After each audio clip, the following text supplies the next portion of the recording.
yang terhormat Ibu Kepala Sekolah SDN 1 Taman Winangun, kepada yang saya hormati Bapak, Ibu, guru, serta karyawan SDN 1 Taman Winangun, dan juga ada dari SDN 2 Taman Winangun. Terima kasih atas kehadirannya. Marilah kita pertama-tama memanjatkan puja dan puji syukur kehadirat Allah Subhanahu wa Ta'ala yang telah melimpahkan karunia-Nya kepada kita, sehingga pada siang hari ini dapat berkumpul dalam acara diseminasi budaya positif yang akan saya paparkan nanti. Kemudian yang kedua kalinya, sholawat serta salam marilah kita junjungkan kepada Nabi Agung Muhammad SAW, yang semoga kita mendapat syafaatnya di yaumil akhirat. Allahumma amin. Perkenankanlah di sini saya akan membacakan susunan acaranya terlebih dahulu. Yang pertama yaitu pembukaan, yang kedua sambutan dari Ibu Kepala Sekolah, yang ketiga pemaparan diseminasi budaya positif, yang keempat yaitu penutup. Karena waktunya yang sudah cukup siang ya ini ya, mari kita buka pada acara hari ini dengan membaca basmalah bersama-sama. Bismillahirrahmanirrahim. Terima kasih sebelumnya, saya ucapkan terima kasih sekali. Semoga acara pada hari ini dapat berjalan dengan lancar. Kemudian acara yang kedua yaitu sambutan dari Ibu Kepala Sekolah. Kepada beliau Ibu Kepala Sekolah kami persilakan.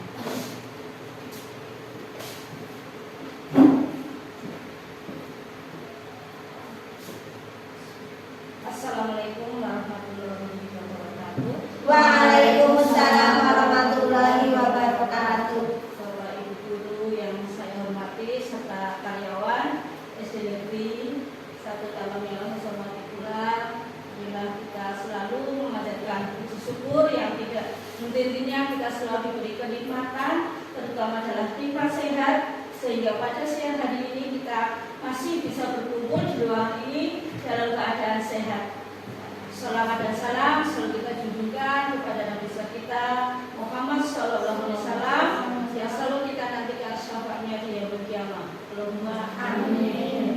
Lupa terima kasih kepada Bapak Ibu yang telah meluangkan waktu sejenak untuk mengikuti acara pemaparan budaya positif dari rekan kita Ibu Nur Khotijah Noviningrum sebagai kegiatan dalam pelaksanaan tugas, yaitu sebagai calon guru penggerak angkatan 11 Kecamatan Kebumen.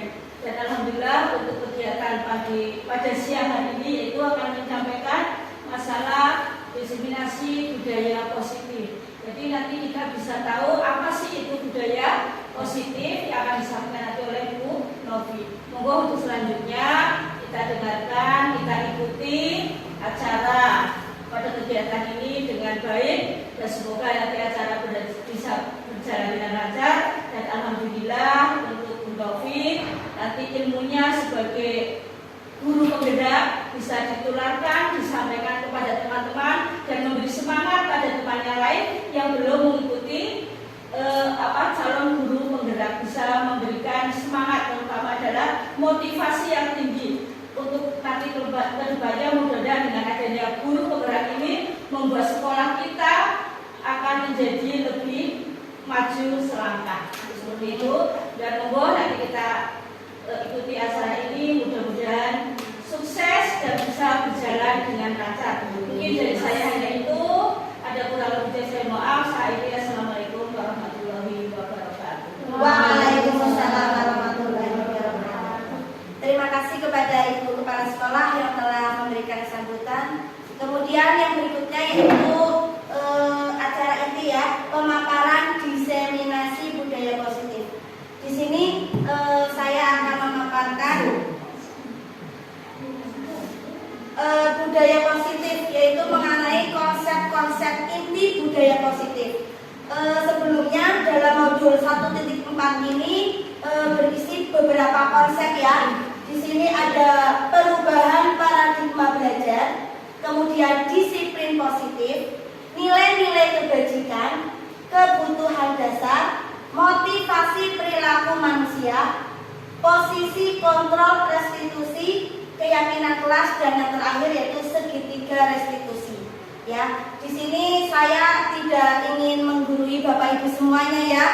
Saya hanya ingin berbagi ilmu setelah apa yang saya dapatkan selama saya menjadi guru penggerak, khususnya dalam modul 1.4 ini yaitu tentang budaya positif. Di sini nanti saya akan menjelaskan tentang inti atau konsep budaya positif. Yang pertama langsung saja ya. Kayaknya tegang semua ini karena sudah waktunya sudah sangat siang, jadi semuanya tegang. Sebelum kita mulai, saya ingin membangkitkan semangat Bapak Ibu guru semua, ya. Semangat, semangat. Nanti kalau saya bilang Bapak Ibu guru hebat, jawabannya luar biasa, ya. Tapi yang keras, ya, biar rasa mengantuk dan lapar bidan, oke? Oke. Bapak Ibu guru hebat, luar biasa. Bu Sinta masih lemes. Iya, oke. Sekali lagi ya. Iya betul, belum makan. Nanti ya Bu Sinta tunggu ya. Oke. Bapak Ibu guru hebat, luar biasa. Oke, terima kasih sekali. Tepuk tangan dulu buat kita semua. Iya, oke. Baik. Sekarang sudah semangat, sudah yang tadinya loya sudah bangkit lagi mendengarkan. Iya, tidak ngantuk. Di sini yaitu saya akan menjelaskan tentang perubahan paradigma baru, yaitu kita ketahui ya bahwa kita selama belajar di sini kita itu belajar biasanya berpihak pada murid, berpihak pada guru. Jadi kita sebagai guru itu hanya melulu ngasih penjelasan, ngasih arahan tanpa kita peduli dengan anak-anak kita, ya. Itu makanya di sini saya akan menjelaskan bahwa kita perlu melakukan perubahan agar kita pembelajarannya tidak berpihak pada guru, tetapi juga berpihak pada murid. Di sini yaitu pembelajaran dengan paradigma baru merupakan pembelajaran yang dirancang berdasarkan pembelajaran berdiferensiasi. Apa itu berdiferensiasi? Yaitu peserta didik belajar sesuai dengan kebutuhan yang mereka miliki. Ya, kita ketahui bahwa peserta didik kita itu mempunyai banyak sekali karakteristik yang bermacam-macam.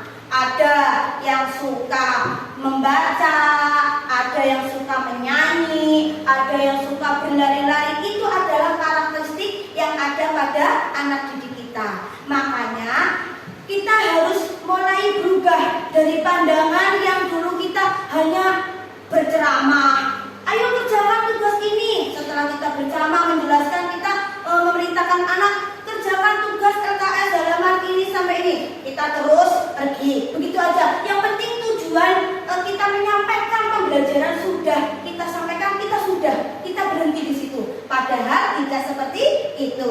Di sini kita akan melakukan perubahan, yaitu yang biasanya berpusat pada guru, sekarang kita berpusat pada murid dengan cara berdiferensiasi, yaitu memperhatikan kebutuhan apa yang dimiliki oleh anak-anak peserta didik kita, ya.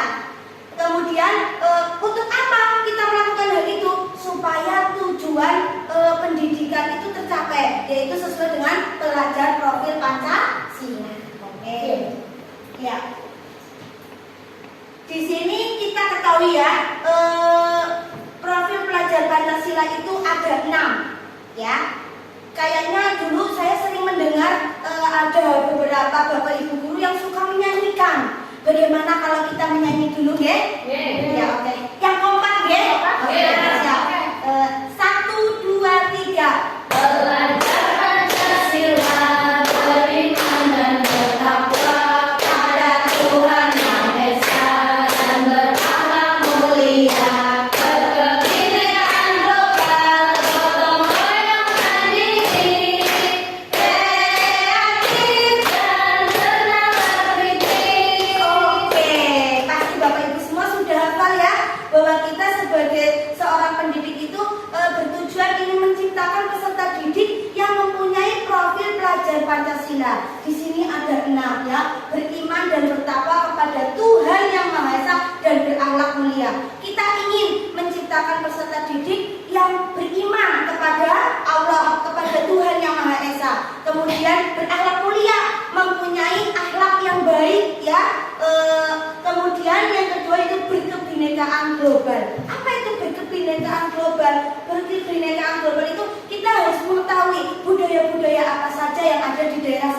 kita, ya. Kemudian yang berikutnya bergotong royong.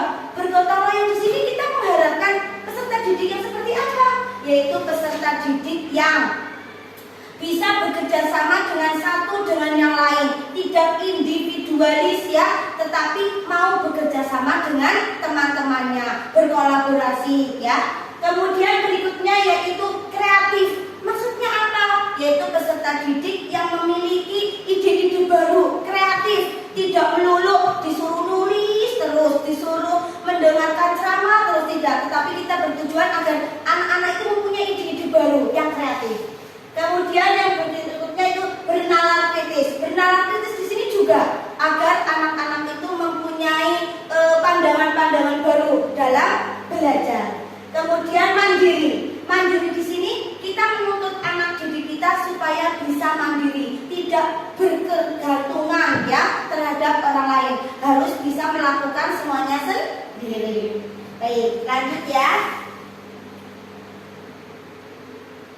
Kemudian di sini saya akan memaparkan beberapa miskonsepsi tentang teori kontrol. Ya, di sini ada 4 ya, yaitu miskonsepsi itu maksudnya pandangan yang salah yang selama ini kita terapkan di Bapak Ibu ya, yaitu ilusi mengontrol murid. Kita dari dulu itu selalu berpikir bahwa kita itu bisa mengontrol murid, bisa mengendalikan murid, bisa menyuruh murid dengan seenaknya kita, tidak pernah memperhatikan bahwa murid kita, peserta didik kita itu mempunyai kebutuhan yang harus mereka penuhi. Itu adalah salah satu miskonsepsi kita. Kemudian yang kedua yaitu ilusi bahwa semua penguatan itu positif dan bermanfaat.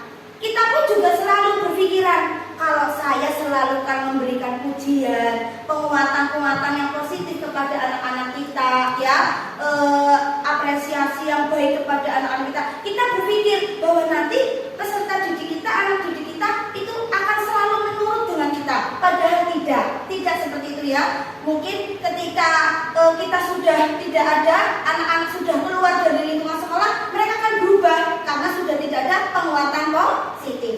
Kemudian yang berikutnya itu ilusi bahwa orang dewasa berhak memaksa. Apalagi kita tahu ya, Bapak Ibu, kita sebagai guru di sini, kita merasa kitalah yang paling kuasa, kitalah yang paling menang, kitalah yang paling baik, tanpa memperhatikan anak didik kita, kebutuhan apa yang anak didik kita butuhkan ya. Itu adalah miskonsepsi yang selama ini kita sering pikirkan ya. Kemudian berikutnya yaitu ilusi bahwa kritik dan membuat rasa bersalah mampu menguatkan karakter. Itu juga salah ya, bahwa kita mengkritik anak didik kita, membuat anak didik kita itu merasa bersalah, itu bukanlah suatu hal yang baik. Malah itu akan membuat anak didik kita kurang termotivasi dalam dirinya sendiri. Mereka melakukan sesuatu karena takut, karena nanti dimarahin bu guru. Itu tidak boleh. Makanya saya luruskan untuk saat ini dengan adanya diseminasi positif ini, saya ingin mengajak Bapak Ibu semua, mari kita mulai berpikiran baru bahwa anak didik kita itu mempunyai karakteristik yang bermacam-macam yang perlu kita penuhi ya. Oke, lanjut. Berikutnya yaitu mengubah paradigma stimulus respon ke pendekatan teori kontrol. Iya, seperti yang tadi sudah saya jelaskan bahwa kita selalu berpikiran bahwa kita itu adalah yang paling berkuasa, kita yang paling berhak. Padahal tidak seperti itu ya. Di sini dijelaskan yaitu kita harus mengubah yang pandangan biasanya stimulus respon berubah menjadi teori kontrol. Apa itu? Baik, di sini ada stimulus respon. Yang pertama yaitu realitas. Kebutuhan kita itu sama. Menurut stimulus respon, kebutuhan itu kita sama. Padahal menurut teori kontrol, kebutuhan kita itu berbeda. Seperti yang kita ketahui bahwa anak didik kita itu mempunyai kebutuhan yang bermacam-macam ya.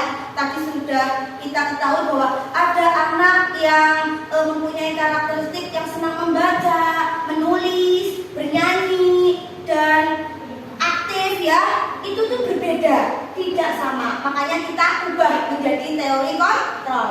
Kemudian yang kedua, semua orang melihat hal yang sama. Padahal menurut teori kontrol, setiap orang itu memiliki gambaran berbeda. Gambaran di sini itu maksudnya keinginan. Mereka itu mempunyai keinginan yang berbeda-beda. Kita tidak boleh menuntut kalian harus sama semuanya. Misalnya bu guru menginginkan anak-anak menggambar gambar pemandangan. Semuanya itu harus sama. Gambarnya gunung, dua, ada mataharinya di tengah, ada pohonnya. Dulu kita seperti itu ya. Ada sawah, ada air. Itu tidak melulu seperti itu. Kita memberikan kebebasan kepada anak bahwa mereka itu mempunyai keinginan yang berbeda, gambaran yang berbeda. Selanjutnya itu kita mencoba mengubah orang agar berpandangan sama dengan kita. Ini menurut stimulus respon. Padahal menurut teori kontrol, kita berusaha memahami pandangan orang lain tentang dirinya. Betul, kita harus mengubah bahwa orang itu harus ikuti pandangan kita, itu tidak boleh. Kita harus tahu bahwa orang-orang itu peserta didik mempunyai pandangan yang lain, yang berbeda. Lanjutnya itu perilaku buruk dilihat sebagai suatu kesalahan. Iya, ini menurut stimulus respon. Kalau menurut teori kontrol, semua perilaku itu memiliki tujuan, yaitu ketika kita melihat peserta didik kita yang melakukan kesalahan, kita harus tahu mengapa peserta didik kita itu melakukan kesalahan. Jangan langsung, kamu itu salah, nah, tidak boleh seperti ini, tidak seperti itu ya. Kita harus mengubah pandangan kita dari stimulus respon menjadi teori kontrol, yaitu bahwa kita itu harus tahu dulu apa tujuan anak didik kita melakukan hal tersebut. Kemudian yang berikutnya yaitu orang lain bisa mengontrol saya. Itu menurut stimulus respon. Tetapi menurut teori kontrol, ya, stimulus respon. Sedangkan menurut teori kontrol, hanya Anda yang bisa mengontrol diri. Jadi hanya kita yang bisa mengontrol diri kita sendiri. Orang lain itu tidak bisa mengontrol diri kita. Begitu pula kita kepada peserta didik, kita tidak bisa mengontrol peserta didik itu untuk berbuat baik seperti ini, tidak. Tetapi diri peserta didik sendirilah yang bisa mengontrol mereka untuk berbuat baik. Kemudian yang berikutnya yaitu saya bisa mengontrol orang lain. Itu menurut stimulus respon. Sedangkan menurut teori kontrol, Anda tidak bisa mengontrol orang lain. Sama ya, bahwa yang bisa mengontrol adalah diri sendiri, orang lain tidak bisa. Kemudian berikutnya, pemaksaan ada pada saat rujukan gagal. Ya, itu menurut stimulus respon. Sedangkan menurut teori kontrol, kolaborasi dan konsensus menciptakan pilihan-pilihan baru. Jadi kita itu tidak boleh memaksa anak-anak dengan rujukan. Ayolah kamu kerjakan PR. Nanti kalau kamu mengerjakan PR nanti di guru tambahin nilai. Itu kita ubah pandangan kita yang seperti itu menjadi kita berkolaborasi dengan anak, berdialog. Coba kalau kamu misalnya tidak mengerjakan PR, kira-kira apa dampaknya buat kamu? Kita berdiskusi, berdialog dengan anak, kemudian kita konsensus, berkesepakatan dengan peserta didik kita apa yang akan dia lakukan apabila anak tersebut melakukan kesalahan tersebut, ya. Itu kita ubah menjadi teori kontrol. Kemudian yang terakhir yaitu model berpikir menang kalah. Itu menurut stimulus respon. Sedangkan menurut teori kontrol yaitu model berpikir menang-menang. Maksudnya apa? Maksudnya di sini menurut stimulus respon menang kalah. Kita itu sebagai guru itu menang. Pokoknya murid kalah. Apapun yang dikatakan seorang guru itu benar, murid itu salah. Tidak boleh seperti itu ya. Kita ubah pandangannya seperti itu menjadi menang-menang. Kita terapkan kepada anak. Ayo kita bangkitkan anak agar dia mengutarakan sebenarnya apa yang dia lakukan itu, kenapa dia melakukan itu. Kita membangkitkan percaya diri anak agar anak didik kita itu tidak merasa dia dipersalahkan, dia merasa kurang percaya dirinya itu tidak ada. Kita harus membangkitkan kepercayaan diri dan tanggung jawab kepada anak. Itu ya. Ini adalah kita cara mengubah stimulus respon kita menjadi teori kontrol. Kemudian lanjut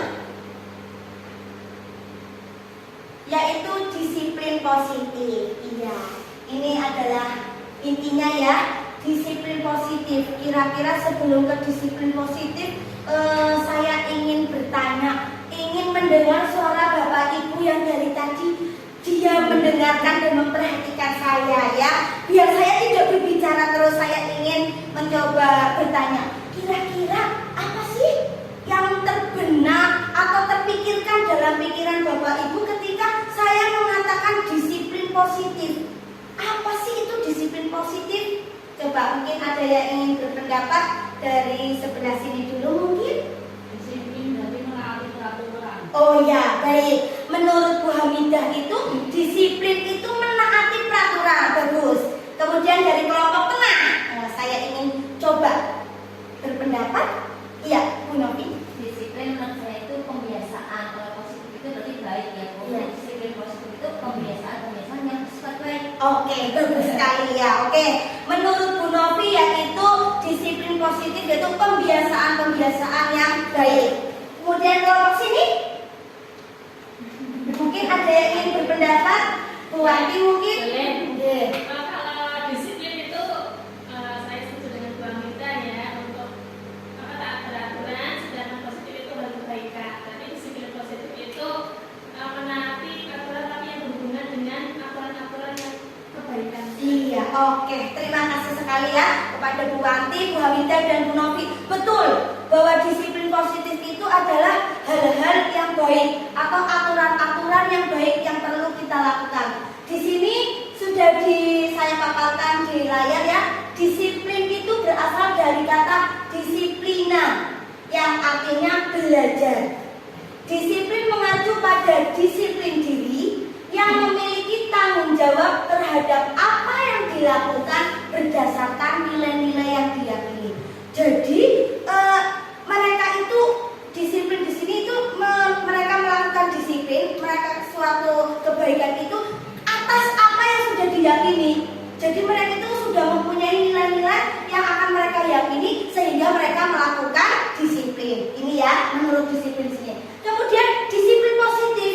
Disiplin positif itu yaitu merupakan salah satu cara penerapan disiplin yang bertujuan untuk menumbuhkan kesadaran serta memberdayakan peserta didik tanpa imbalan, penghargaan atau reward, kemudian ancaman atau hukuman.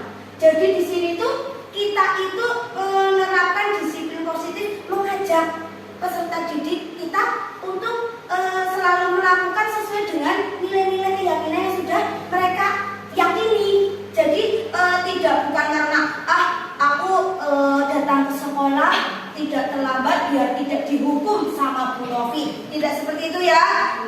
Aku mengerjakan PR biar aku mendapat hadiah dari Bu Wati. Tidak seperti itu ya. Ketika seorang peserta didik memiliki tujuan yang seperti itu karena biar tidak dihukum, karena biar mendapat penghargaan, berarti peserta didik itu belum memunculkan motivasi dalam diri, tetapi motivasi di luar diri. Padahal kita sebagai seorang pendidik harus menciptakan peserta didik yang memiliki motivasi di dalam diri mereka. Oke, ini ya, ini adalah disiplin positif. Seperti yang sudah tadi saya katakan, yaitu sebagai pendidik tujuan kita adalah menciptakan peserta didik yang memiliki disiplin diri sehingga mereka berperilaku mengacu pada nilai-nilai kebajikan universal dan memiliki motivasi intrinsik dalam perubahan perilaku ke arah yang lebih baik ya. Jadi mari kita Bapak Ibu semua dalam mendidik anak, mari kita bersama-sama menciptakan disiplin positif yang berasal dari diri sendiri. Motivasi intrinsiknya itu ada ya. Memang sih saya akui ya, saya juga dalam mendidik anak-anak selama ini ya, dari dulu sampai sekarang benar-benar merasakan kesulitan untuk membangkitkan motivasi intrinsik dari diri anak itu sangat luar biasa sulitnya. Hanya paling beberapa peserta didik yang mau seperti itu, yang melakukan memang dari diri sendiri. Tapi kebanyakan mereka itu melakukan karena takut diberi hukuman sama bapak karena ingin biar mendapatkan hadiah. Maka dari itu mulai sekarang mari kita bersama-sama untuk menerapkan disiplin positif terhadap peserta didik kita. Oke. Masih mau lanjut apa boten? Lanjut. Oke, baik. Kita lanjutkan ya. Kemudian di sini itu nilai-nilai kebajikan. Iya, tadi sudah saya jelaskan di depan bahwa kita apabila ingin melakukan disiplin positif itu harus ada motivasi dari dalam diri anak tersebut sesuai dengan nilai-nilai yang mereka yakini. Apa sih itu nilai-nilai kebajikan? Saya ingin bertanya lagi. Tadi pertama dari kelompok sini sudah. Sekarang kelompok sini yang pertama menjawab. Saya tapi kepengen yang menjawab itu yang lain. Jangan sama terus. Monggo. Nilai-nilai kebajikan itu apa? Bu Dita? Iya, oke. Nilai-nilai kebajikan adalah suatu nilai-nilai baik yang diyakini di dalam sebenarnya di dalam relung hati yang paling dalam oleh setiap manusia itu adalah nilai-nilai kebajikan. Luar biasa jawabannya, sangat sekali sudah mencakup semuanya ya, bahwa menurut Bu Dita itu nilai-nilai kebajikan itu nilai-nilai yang ada di dalam relung hati yang paling dalam ya. Oke, mungkin dari kelompok sini yang lain ya Mbak Tia. Kalau kebajikan itu kan artinya sendiri kan kebaikan. Iya, betul. Jadi kalau nilai kebajikan itu nilai-nilai kebaikan yang disepakati bersama yang muncul dari diri sendiri. Iya. Oke, baik. Terima kasih sekali Mbak Tia, betul bahwa nilai-nilai kebajikan itu artinya itu baik. Berarti nilai-nilai yang baik yang ada dalam diri sendiri. Oke. Kemudian kelompok sini mungkin ada yang ingin ikut membantu. Iya, Bu Oka. Ada yang sama, iya benar dengan jawaban yang lain. Nilai-nilai kebajikan itu mungkin nilai-nilai yang ada pada diri manusia yang mengandung unsur kebaikan. Iya, oke.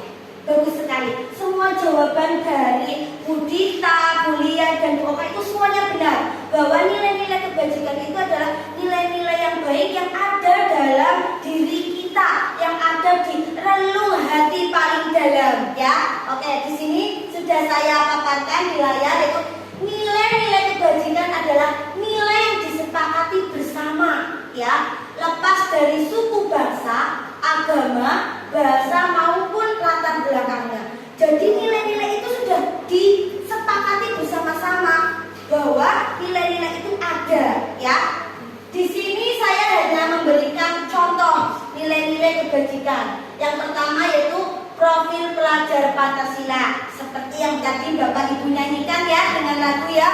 Karena dengan kita menghafal dengan lagu itu lebih cepat daripada kita hanya membaca dan mengenang-kenang ya. Oke, tadi sudah dinyanyikan yaitu nilai-nilai kebajikan dalam profil pelajar Pancasila itu beriman dan bertakwa kepada Tuhan Yang Maha Esa dan berakhlak mulia. Kemudian yang kedua, berkebinekaan global. Yang ketiga, gotong royong. Yang keempat, mandiri. Yang keenam, yang kelima, kreatif. Dan yang keenam, bernalar kritis. Ya, tadi sudah saya sedikit menjelaskan apa itu nilai-nilai yang ada dalam profil pelajar Pancasila. Ya. Kemudian contoh yang lain yaitu dari IPRO Primary Years Program atau PYP.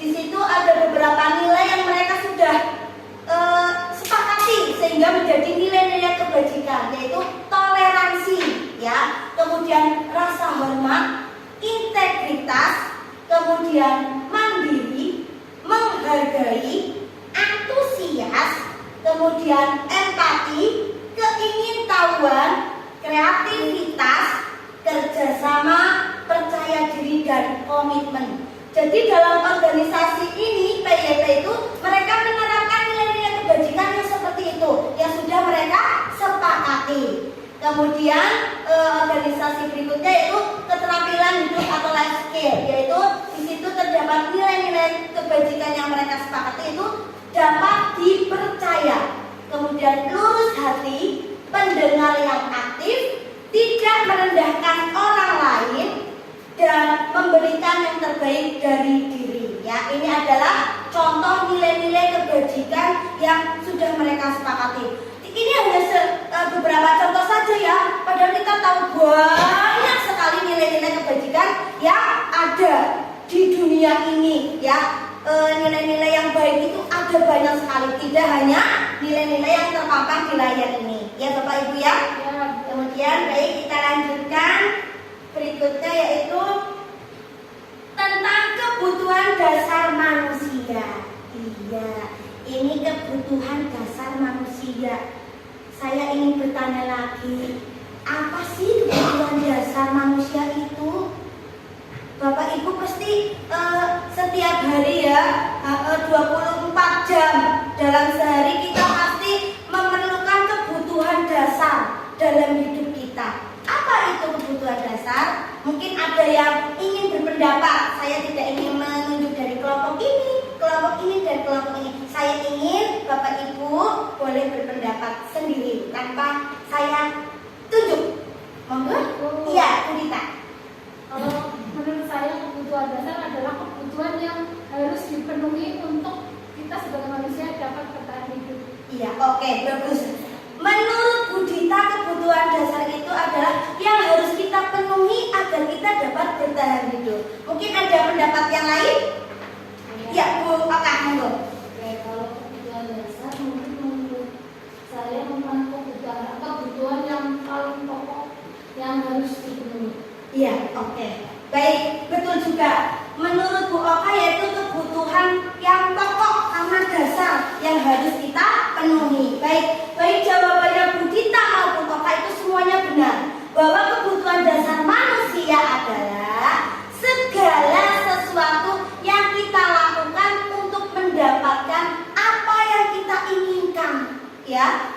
Seluruh tindakan yang kita lakukan memiliki tujuan tertentu dan semua usaha terbaik yang kita lakukan adalah dalam rangka agar kebutuhan dasar kita terpenuhi dengan baik. Jadi kita dalam hidup ini itu memerlukan kebutuhan dasar yang perlu kita penuhi.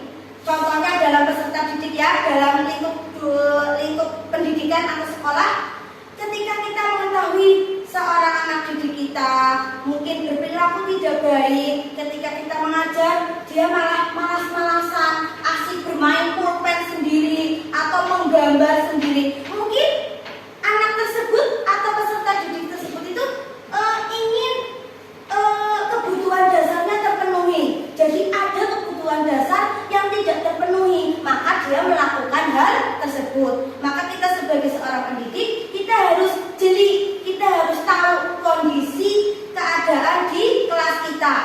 Kebutuhan dasar apa saja yang peserta didik kita inginkan, ya. Baik, lanjut.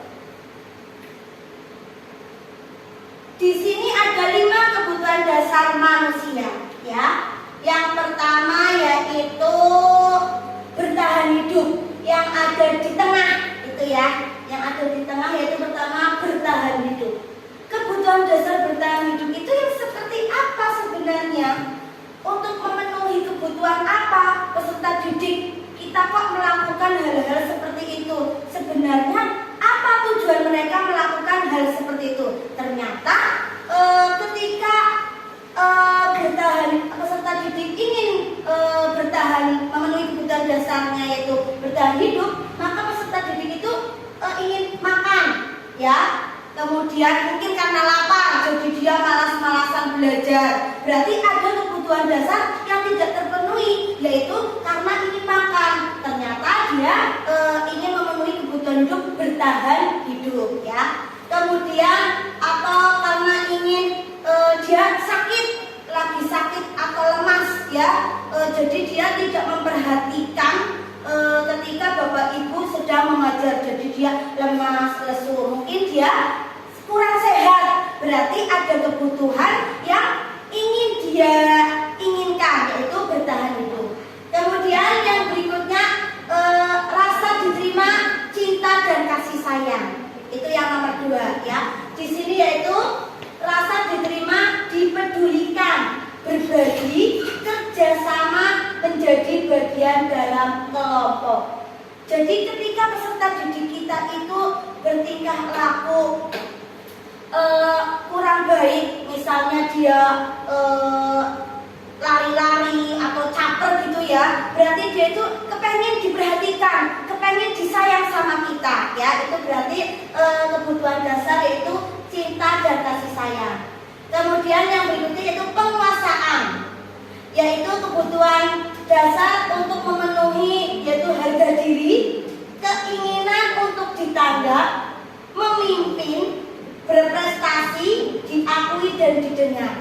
Ketika kita melihat peserta didik kita yang dikit-dikit saya bu guru, padahal bu guru lagi bilang nanti yang bisa maju ya satu persatu, lagi seperti itu anaknya sudah lagi saya bu guru. Nah itu berarti ada kebutuhan dasar yang ingin dia penuhi, yaitu penguasaan.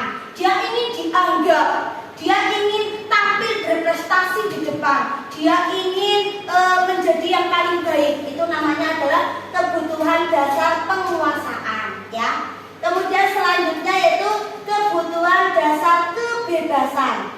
Di sini yaitu bertujuan untuk mandiri, memiliki pilihan, mencoba hal baru, mampu mengendalikan arah dirinya, yaitu kebebasan. Misal, ketika kita dalam lingkungan kelas, kita menemui peserta didik kita yang dia bosan belajar dengan kita yang hanya ceramah, yang hanya menulis, yang hanya monoton, tidak membuat mereka itu senang. Berarti peserta didik itu menginginkan kebutuhan kebebasan, ya. Kemudian yang berikutnya yaitu kesenangan, ya, kebutuhan dasar yang terakhir yaitu yang nomor 5, kesenangan. Di sini apa yang mereka inginkan? Yaitu bermain, humor, antusiasme, dan tertawa. Jadi ketika kita melihat peserta didik kita itu ingin memenuhi kebutuhan yaitu bersenang-senang, dia akan melakukan hal-hal membuat dia itu terpenuhi kebutuhan dasarnya, yaitu kebutuhan senang ya. Makanya kita sebagai peserta, sebagai pendidik atau seorang guru harus bisa mengetahui kebutuhan dasar apa saja yang harus dipenuhi oleh peserta didik kita. Tadi ada 5 ya.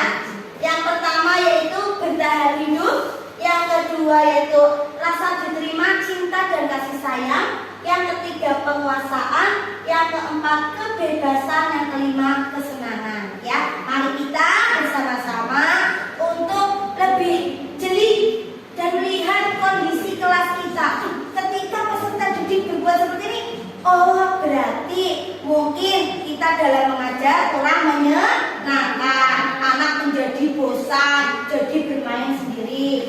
Ketika kita melihat anak yang tidur-tiduran terus, malas-malasan, jenuh, mungkin juga karena kita dalam mengajarkan kurang ada selingannya, seperti yang kita kenal, sering kita kenal ice breaking ya, untuk membangkitkan motivasi, merefresh otak anak-anak dari rasa bosan ya, boleh seperti itu. Maka kita sebagai peserta didik bersama-sama kita harus jeli mengetahui kebutuhan apa yang mereka inginkan.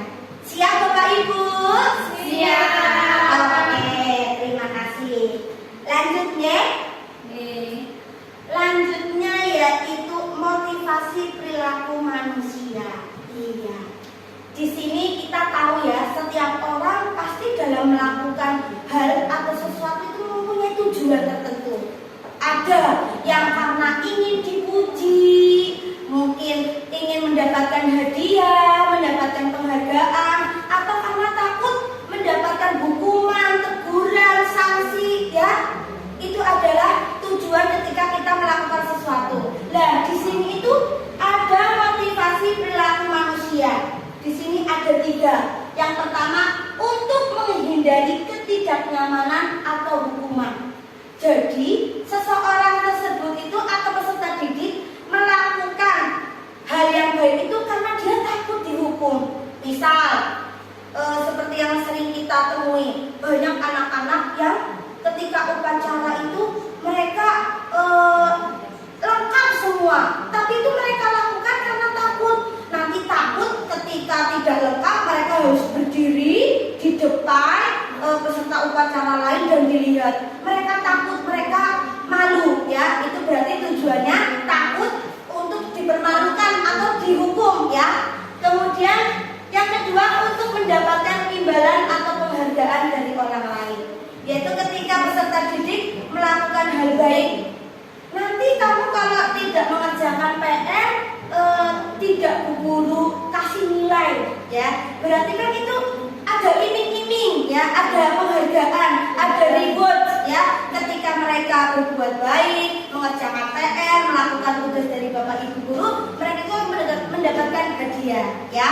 Itu adalah motivasi untuk mendapatkan imbalan atau penghargaan dari orang lain.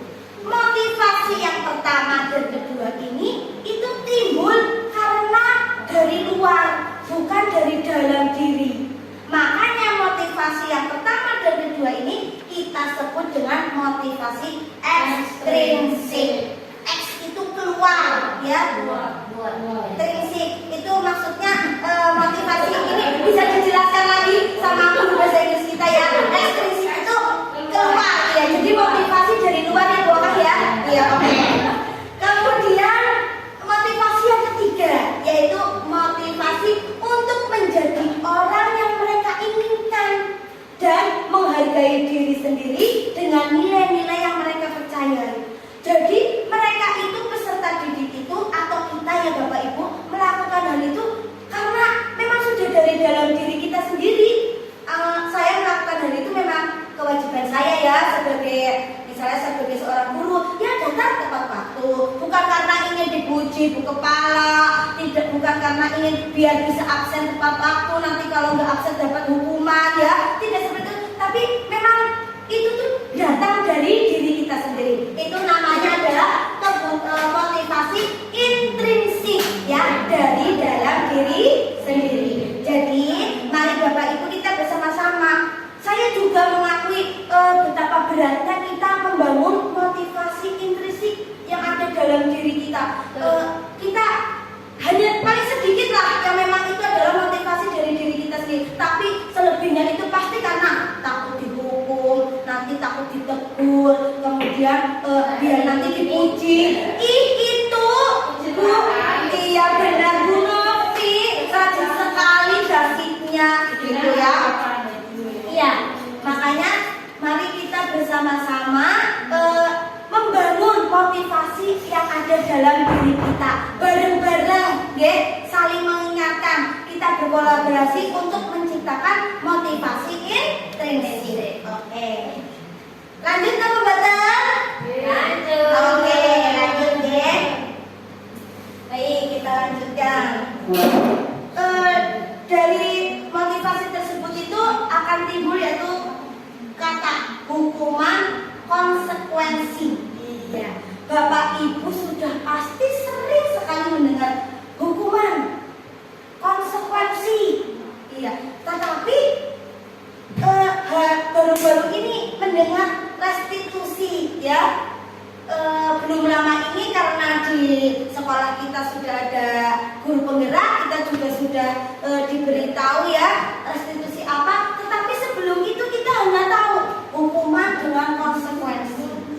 Saya ingin bertanya sama Bapak Ibu, bedanya hukuman dengan konsekuensi, atau menurut Bapak Ibu hukuman itu yang seperti apa, konsekuensi itu yang seperti apa? Monggo, mungkin ada yang mau berpendapat. Iya Bu Wali, monggo. Kalau menurut saya, hukuman itu biasanya kejam. Kejam. Sedangkan konsekuensi itu bisa mendidik. Oh ya, oke. Baik, terima kasih Bu Wati. Menurut Bu Wati itu hukuman itu kejam ya. Sedangkan konsekuensi itu lebih mendidik, lembut ya. Oke. Kemudian mungkin ya, oke.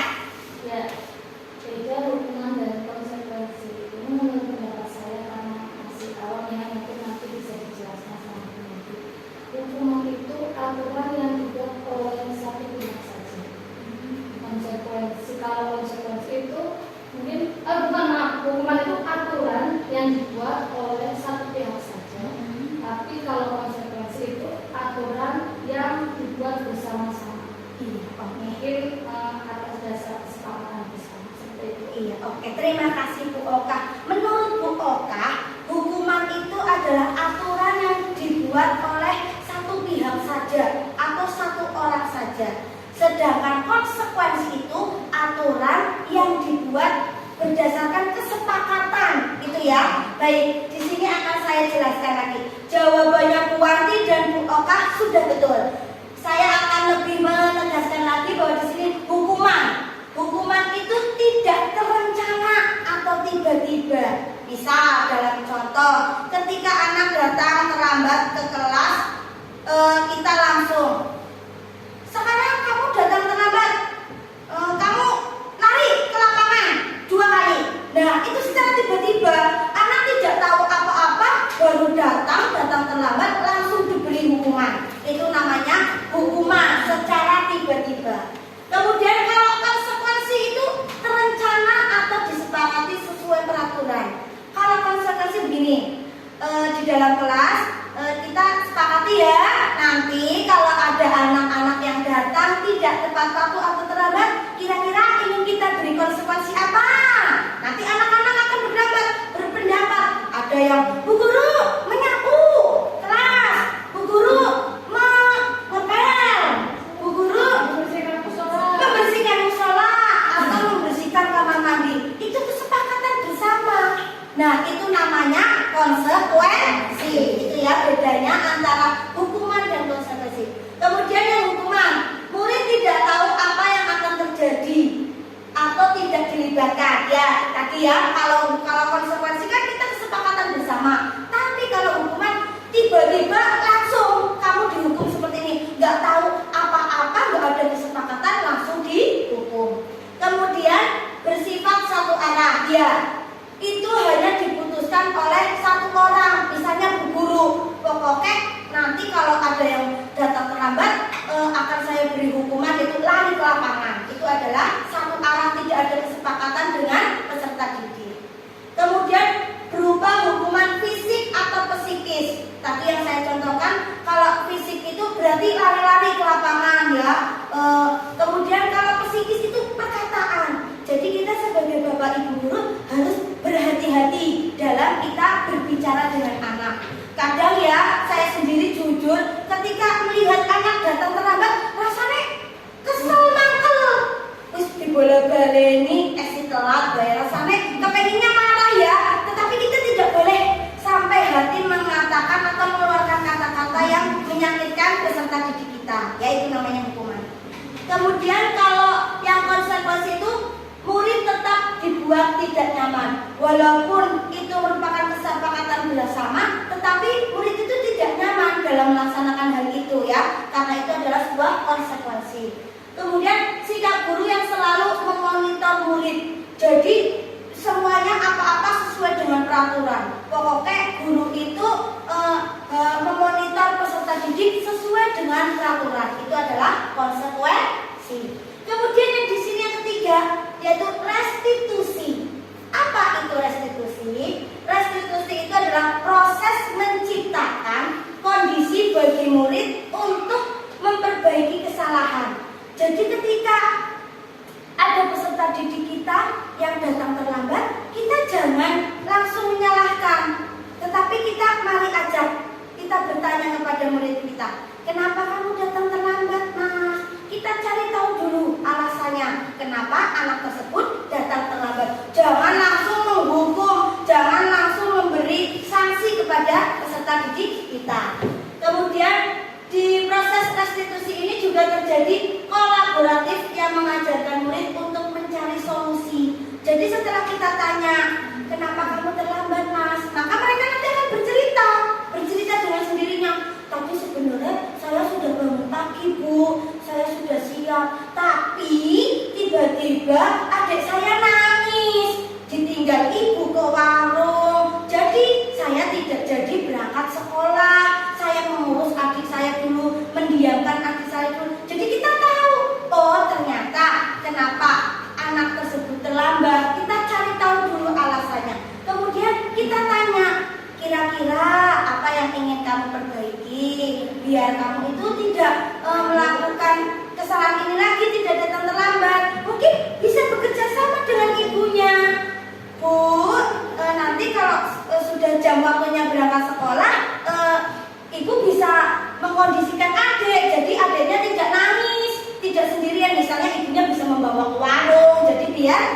biar kakaknya itu tetap bisa berangkat sekolah dengan tepat waktu. Itu adalah restitusi. Jadi di sini saya ingin mengajak Bapak Ibu guru ya semuanya kita belajar bareng pelan-pelan alon-alon untuk menciptakan restitusi ya, yaitu kita memberikan penyelesaian masalah kepada peserta didik kita yang mempunyai masalah dengan cara yang baik, dengan cara berdialog, berkolaborasi agar anak peserta didik tersebut dapat mencari solusinya sendiri ya, bukan karena dorongan, karena hukuman, karena penghargaan, tapi itu benar-benar dari diri sendiri. Oke, siap Bapak Ibu? Terima kasih sekali. Lanjut berikutnya yaitu tentang 5 posisi kontrol guru. Iya. Di sini ada 5 posisi kontrol guru. Yang pertama yaitu penghukum. Iya. Dari katanya aja penghukum. Kira-kira apa itu penghukum? Iya betul, suka memberikan hukuman ya. Di posisi kontrol salah satunya di sini yaitu penghukum, yaitu suka memberikan hukuman. Kemudian yang berikutnya itu pemantau. Apa coba itu kira-kira pemantau? Mengawasi ya. Dari kata mantau. Mantau itu kalau kita suka lihat film-film detektif itu ya, detektif Conan itu ya, kita sering mereka itu melakukan pemantauan dulu, memantau ya. Oke. Kemudian yang berikutnya pembuat merasa bersalah. Apa itu coba? Pembuat merasa bersalah itu apa?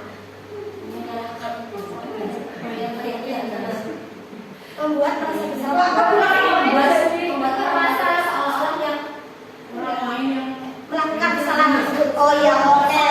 Pembuat merasa bersalah itu menurut Bapak Ibu, menurut Bapak Ibu ya. Iya, oke. Tidak apa-apa, nanti saya luruskan. Ini kan hanya pendapat ya, tidak apa-apa. Tidak ada yang salah, tidak ada yang benar. Semuanya benar.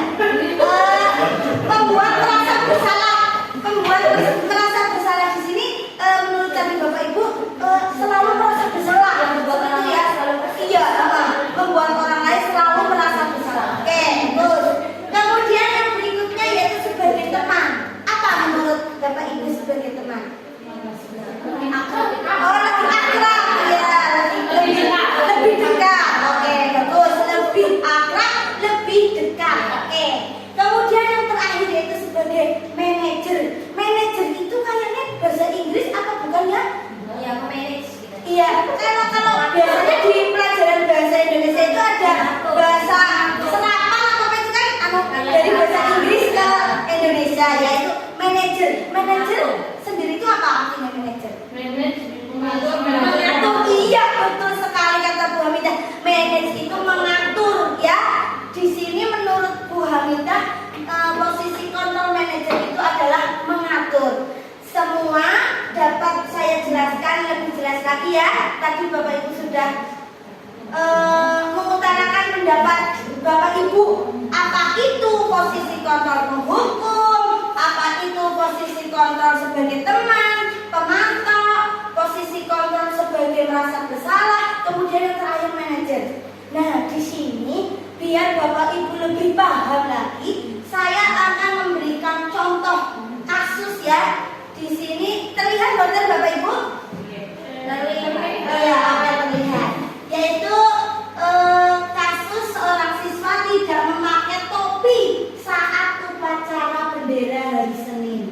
Ya, jadi ada beberapa siswa di sini di sekolah kita sering kita temui ya ketika kita melakukan upacara bendera pasti ada aja ya, ada yang tidak pakai dasi, tidak pakai topi, kemudian sepatunya warnanya putih ya. Nah, di sini saya memberikan contoh yaitu siswa tidak memakai topi saat upacara bendera hari Senin ya. Apabila kita posisinya sebagai penghukum, maka kita akan langsung memberikan hukuman kepada anak tersebut. Hormat pada bendera selama 1 jam. Dia datang, Bu Guru, saya tidak pakai topi.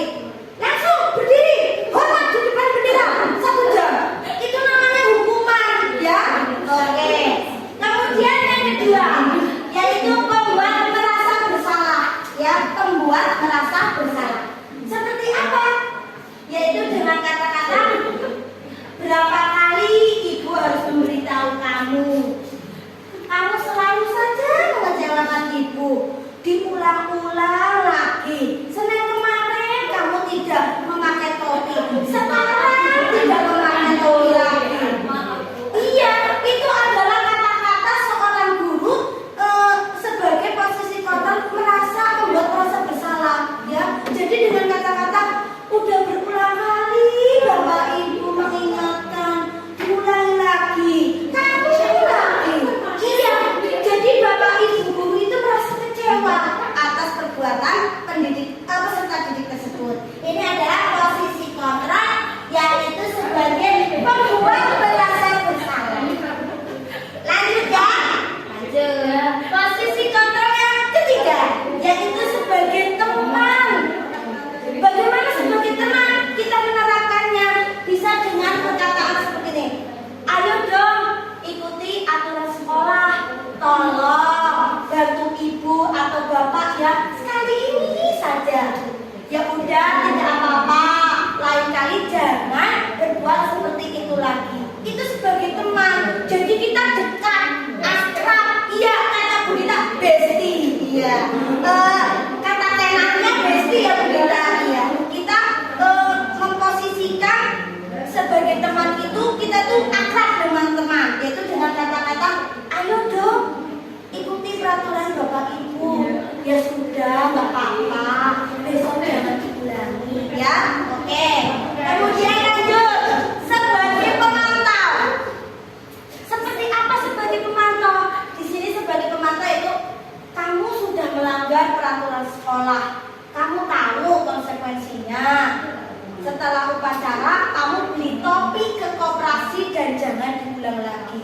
Jadi ketika sebagai pemantau itu ada konsekuensinya, ada kesepakatan ya. Jadi sebelum dilakukan konsekuensi itu sudah ada kesepakatan terlebih dahulu dengan murid-murid. Jadi kita tahu ya di papan peraturan, kalau tidak memakai topi atau memakai perlengkapan atribut lengkap harus ya maju di depan ya, atau membeli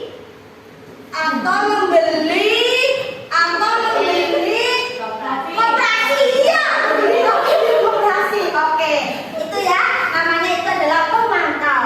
Kemudian yang terakhir yaitu manajer. Iya, manajer di sini yaitu apakah kamu tahu kesalahanmu? Kira-kira bagaimana kamu memperbaikinya? Itu dengan lemah lembut. Kita tanya dulu alasannya. Jangan tiba-tiba cepat kamu berdiri, hormat 1 jam. Iya, tidak boleh seperti itu. Sebagai posisi di manajer itu, kita harus tahu dulu alasannya kenapa kamu tidak memakai topi. Nah, di 5 posisi kontrol ini pasti Bapak Ibu semua sudah sering ya melakukannya ya. Nah, tapi saya berharap kita belajar bersama-sama di sini. Saya juga baru belajar di sini. Ternyata ada ya posisi kontrol itu, saya baru tahu ketika saya mengikuti pendidikan guru penggerak ini. Makanya saya ingin mengajak Bapak Ibu, mari kita bersama-sama menerapkan posisi kontrol sebagai manajer. Siap? Lanjutnya yaitu posisi kontrol apakah aku. Nah, ini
kelas, ya.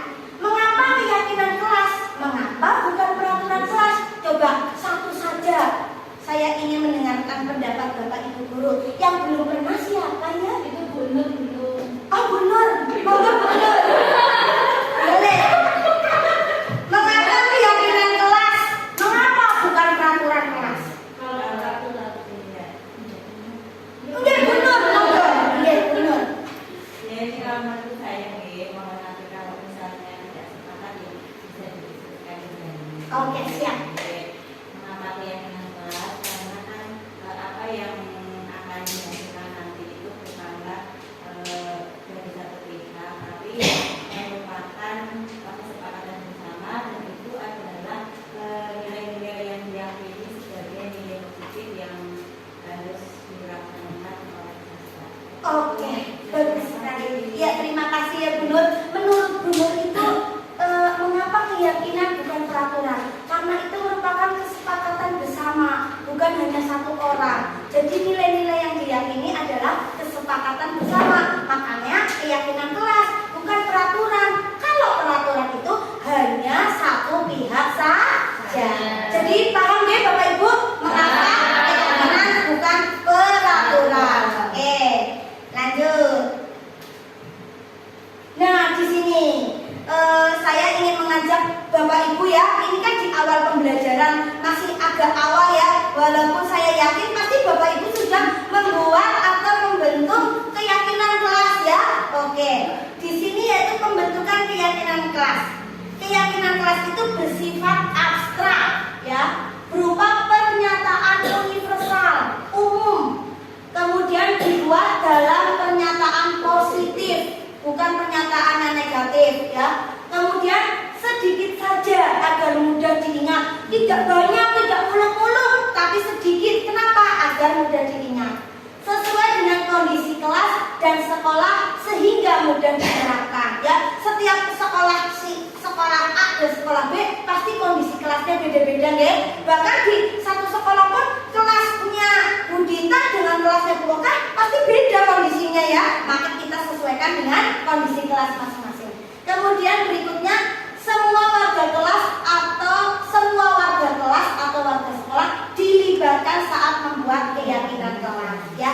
Jadi di sini dalam membuat keyakinan kelas itu ada beberapa tahapannya ya. Pertama, kita mengajak murid-murid kita, ayo kita menjelaskan dulu keyakinan kelas itu apa. Untuk apa keyakinan kelas? Supaya kita dapat belajar dengan baik, dengan tertib, aman, nyaman, menyenangkan ya.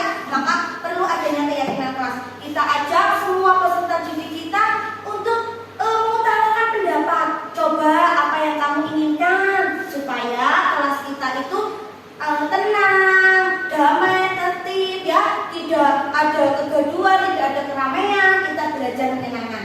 Kita tawarkan kepada peserta didik kita. Nanti peserta didik kita bisa menulis, bisa maju satu persatu.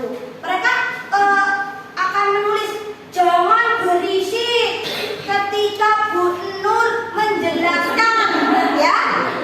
Tidak boleh berisik itu.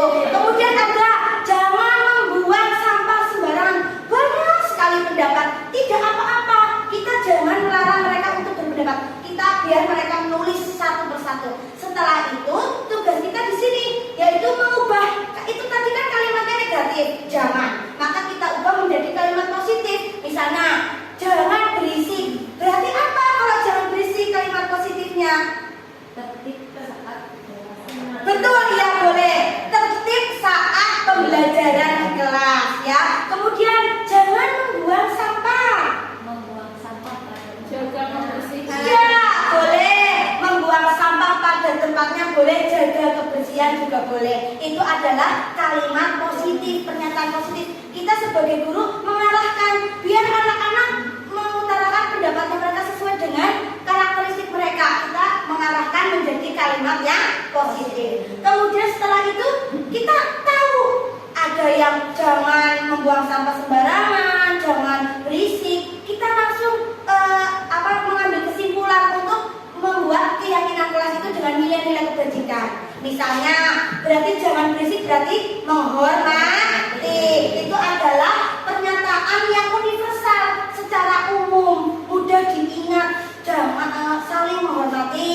Kemudian jaga kebersihan ya, itu adalah nilai-nilai keyakinan yang ada di keyakinan kelas. Oke, paham Bapak Ibu?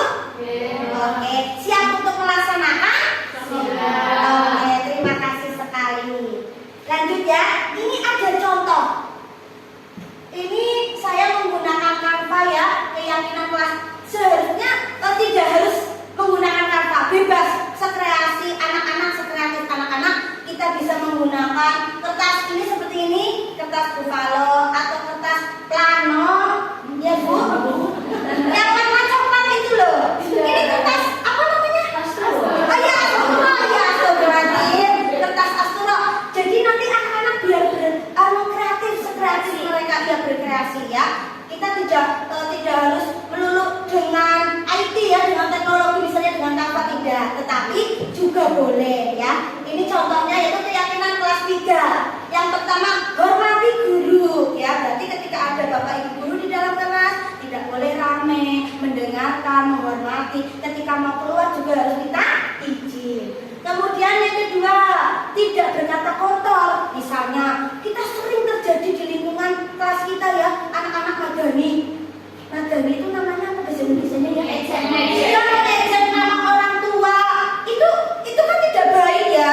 Mungkin menurut mereka saru gitu ya. Itu tidak baik. Maka kita bikin keyakinan kelas yaitu tidak berkata kotor. Kemudian sopan dan santun. Ketika ada Bapak Ibu guru, kita harus peserta didik harus sopan dan santun, menghormati. Ketika keluar harus minta izin. Kemudian saling menyayangi sesama teman, biar mereka itu tidak berantem, tidak wadana, tidak mengejek, biar rukun, tidak berisik. Mereka itu harus saling menyayangi, ya. Kemudian keyakinan kelas berikutnya, saling menolong.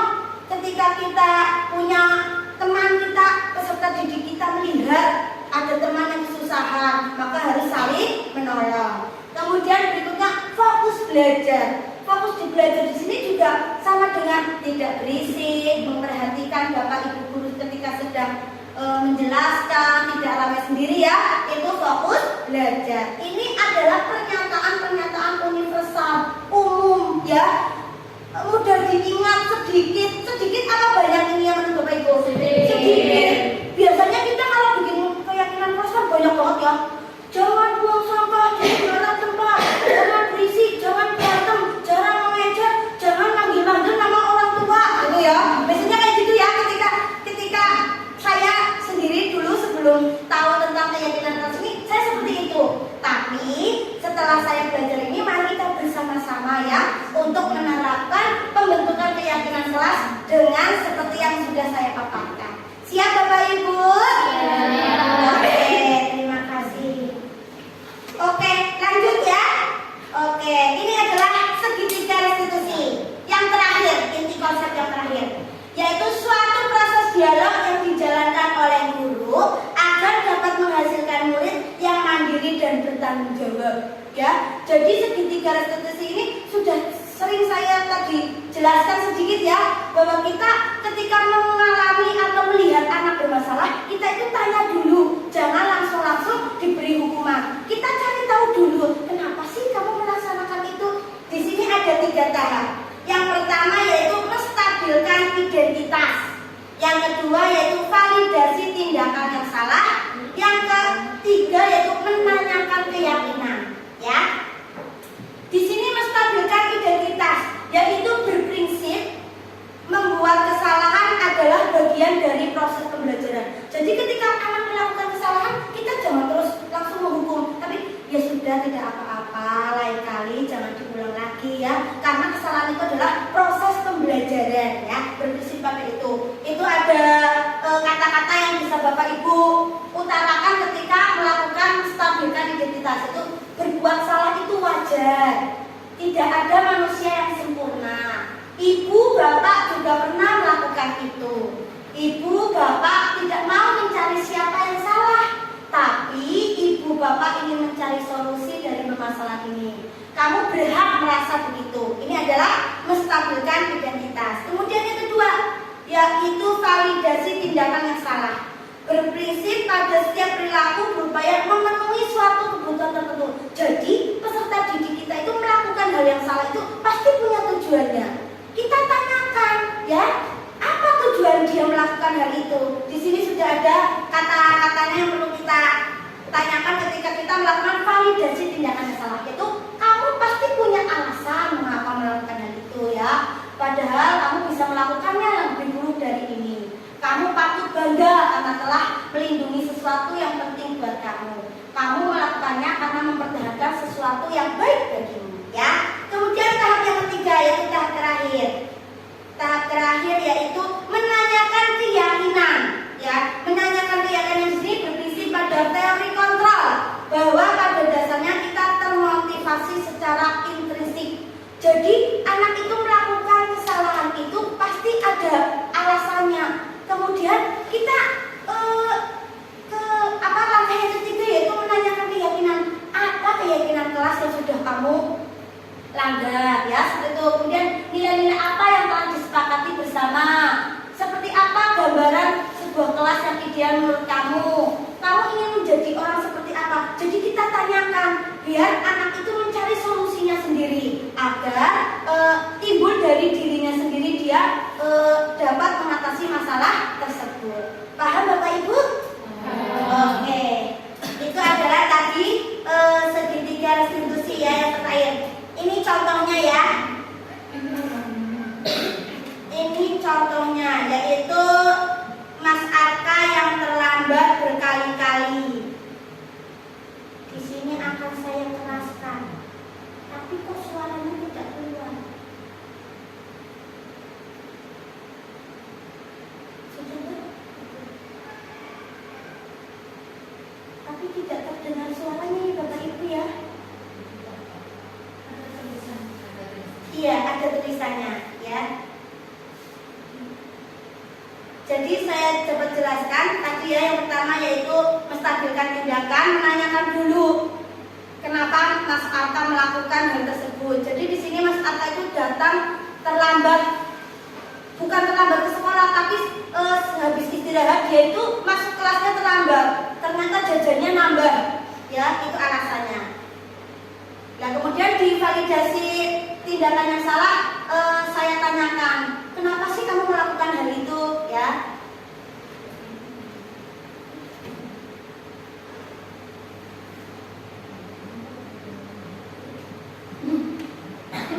Ini maaf ada gangguan suara, ya. Tidak apa-apa, Bu. Ya, oke. Pekerjaan menjadi tidak menumpuk, ya. Ini sudah ke menanyakan keyakinan kelas. Jadi Mas Kakak, saya tanya, kira-kira keyakinan kelas apa yang sudah kamu langgar? Kemudian Mas Kakak menjawab, yaitu tentang kedisiplinan. Mas Kakak akan berusaha untuk mencari solusinya, yaitu dengan cara tepat waktu. Ketika sudah bel masuk, ya dia langsung masuk. Iya, itu seperti itu, ya. Ini adalah contoh dari penerapan segitiga restitusi. Dan saya juga akan bekerja sama dengan orang tua, ya, agar menasihati Mas Arta. Ini, ya, contohnya, ya, Bapak Ibu, ya. Kemudian lanjut. Sebentar. Oke, kita sudah berada di penghujung acara, yaitu penutup. Di sini akan saya tutup dalam penerapan program disiplin positif. Hendaknya guru memiliki standar profesional dan sosial yang baik, di mana guru mampu merefleksikan dirinya dalam posisi kontrol saat ini. Bagaimana perjalanan dirinya sebagai among atau manajer yang menuntun murid-muridnya menjadi insan yang mandiri, merdeka, dan bertanggung jawab, seperti yang ada pada standar nasional pendidikan. Terima kasih dari saya. Kurang lebihnya mohon maaf. Saya tutup acara pada siang hari ini dengan membaca hamdalah bersama-sama. Alhamdulillahirobbilalamin. Terima kasih. Wassalamualaikum warahmatullahi wabarakatuh. Waalaikumsalam.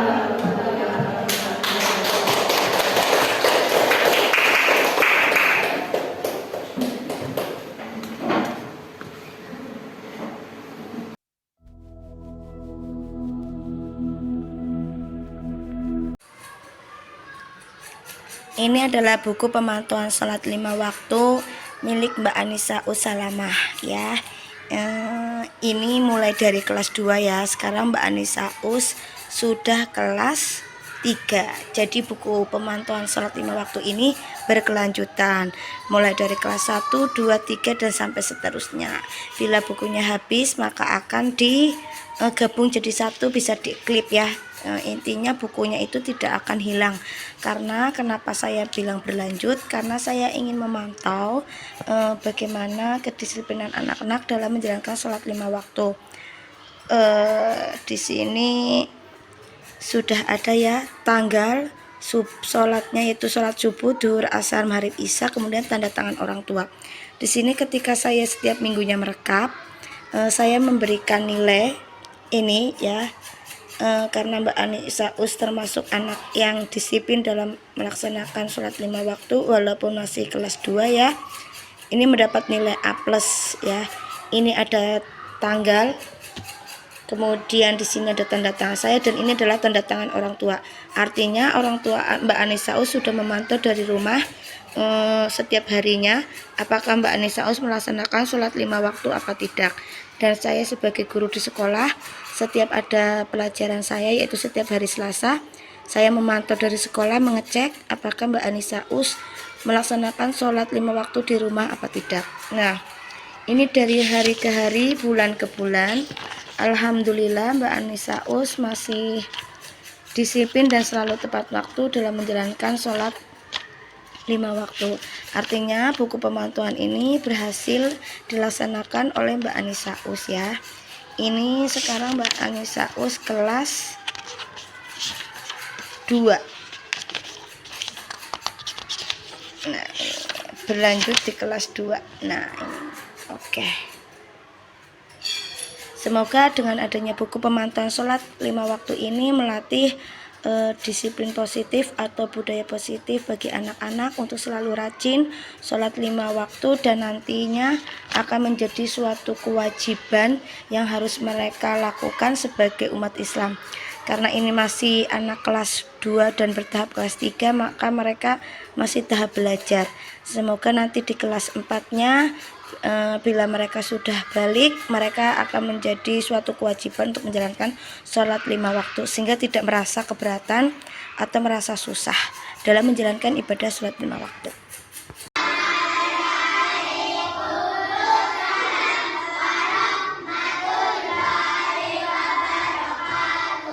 Baik, tadi kita sudah berdoa ya. Sekarang guru tanya, gimana kalian semuanya?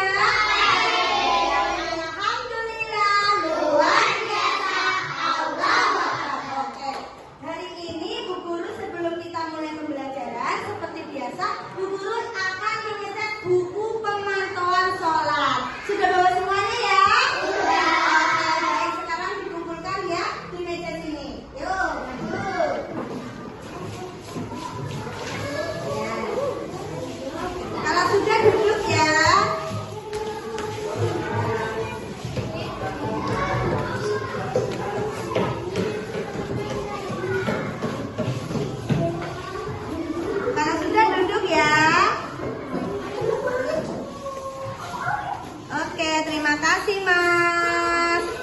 Alhamdulillah semuanya mengerjakan ya. Oke, jangan lupa pasti sudah ditandatangani sama orang tua. Baik, sambil Bu Guru merekam nilai buku pemantauan kalian, sekarang kalian buka buku PAI. LKS-nya sudah Bu Guru bagi belum? Sudah. Iya, oke. Dibuka ya, dibaca dulu. Iya, yang belum nanti ya. Sekarang dibuka. Bu Guru tengah rekap dulu. Iya, oke. Ini adalah buku pemantauan dari kelas 4. Ini berlanjut ya dari kelas 3 sampai 4. Iya, jadi buku pemantauan ini sudah dimulai dari kelas 1 karena ini masih ada, jadi berlanjut. Ini saya akan merekap punya Mbak Karimah. Oke, baik. Ini sudah ada nilainya ya. Hari kemarin itu masih belum rajin. Oke. Nilainya masih B-. Oke, sudah ya, sebentar. Oh ya, alhamdulillah sekali. Ini sekarang sudah mulai kelas 4. Oh, ini masih. Bentar. Oke. Ini Bu Guru nilai dulu ya. Ini masih di strip-strip. Ini Bu Guru beli nilai B-. Jadi butuh pemantauan atau pendampingan dari orang tua. Sekarang tanggal 12 bulan 8. Oke. Besok ini Mbak Karima lebih rajin lagi nggih sholatnya nggih. Besok Bu Guru akan memberitahu sama Bapak Ibumu nanti di grup biar lebih disiplin lagi mengontrol kalian dalam sholat 5 waktu. Oke, sekarang Bu Guru panggil Mbak Karima. Kenapa nggak sholat? Sholatnya bolong-bolong kenapa? Lupa ya? Besok nggak boleh lupa ya? Ya oke, terima kasih. Berlanjut ini punya Mbak Zara. Mbak Zara. Mbak Zara juga masih bolong-bolong. Kenapa Mbak Zara? Ini sholat subuh, duhur, sama Isya kenapa kemarin nggak sholat? Lupa, masa sholat lupa? Besok jangan lupa ya? Oke? Harus lebih disiplin, butuh pendampingan orang tua. Nanti Bu Guru WA lewat grup ya. Oke, sini Mbak Zara. Oke, terima kasih.